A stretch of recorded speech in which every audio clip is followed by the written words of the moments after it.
Buenas tardes, voy a dar inicio a la resolución del examen parcial. Bueno, en primera instancia, en tanto las funciones de la pena, en la pregunta número uno, una de las funciones de la pena que se debería cumplir debería ser la función preventiva, debido a que se debe prever que justamente el culpable, el señor Ángel Toro Bravo, no vuelva a cometer este tipo de delitos y asimismo se busca que se reforme, ¿no?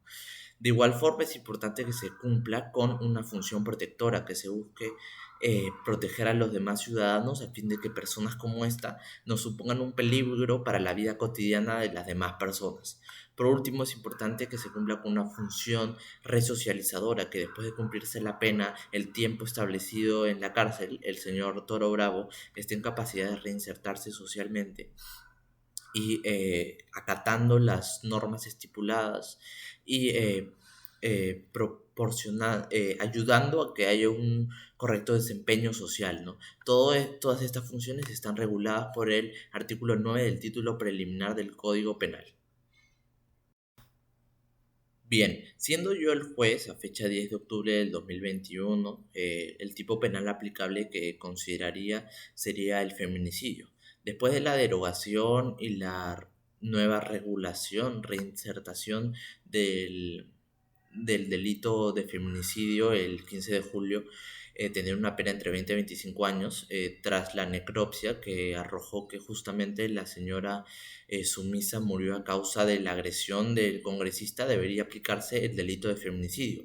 Sin embargo, es importante tener en cuenta el artículo 50 del Código Penal en tanto a la concurrencia de delitos. Debido a que se cometieron más delitos, se menciona que justamente debe haber un máximo del doble de la pena de más gravedad y un máximo de 35 años en total. Es así que hubo también agresiones contra las mujeres. De forma diaria se mencionó que el señor Toro Bravo sometía a su entonces cónyuge a abusos psicológicos y físicos. Esto estipulado en el artículo 122, inciso B del Código Penal, con una pena de entre 1 a 3 años.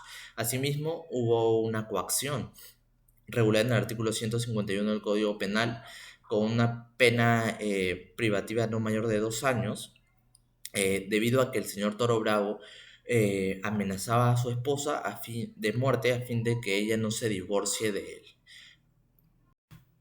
Bueno, si hubiera una relevancia que el señor Toro Bravo sea congresista para el caso como tal, es importante tener en cuenta que ya no hay inmunidad parlamentaria gracias a la ley 31118 que eliminaba justamente esta inmunidad. Asimismo, es importante tener en cuenta que, si bien es cierto, de acuerdo a la Constitución Política Peruana, el artículo 93, los congresistas no están sujetos a mandatos imperativos ni a interpelación, y a su vez no son responsables ante autoridad ni órgano jurisdiccional alguna por las opiniones y votos que puedan emitir en el momento del ejercicio de sus funciones. Es importante tener en cuenta que ante eh, delitos comunes, como viene a ser el feminicidio, es la Corte Suprema de Justicia quien está encargada de llevar el proceso, ¿no?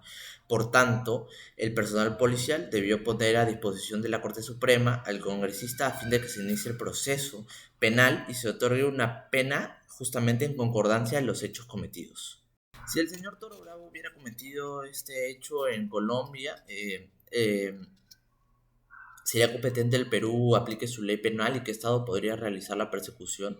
En relación con los actos cometidos, es de suma relevancia justamente mencionar que por medio del principio de extraterritorialidad estipulado en el artículo 2 del Código Penal, eh, se afirma que la ley penal peruana puede ser aplicado a todo nacional que hubiese cometido una infracción fuera del territorio. Asimismo, se estipula que la ley peruana se aplica cuando el agente es un funcionario público, servidor público, en desempeño de su cargo, como lo es el señor Toro Bravo al ser congresista.